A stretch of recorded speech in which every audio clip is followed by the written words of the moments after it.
Hello everybody and welcome. In this video I'm going to show you how to enable or disable low audio latency for your earbuds Huawei FreeBuds 5i.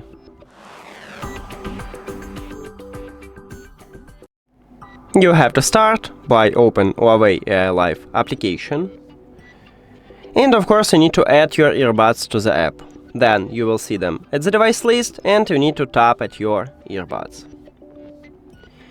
Now you need to scroll down and go to the settings at the left bottom. At the second line we have low audio latency, so to enable it you need to tap one time at the slider near to it if the slider have empty background. But I don't recommend it to use this mode all the time because you may have connection instability with this mode. So to disable it you need to tap one time at the slider again, but if the slider have colorful background. And that's it.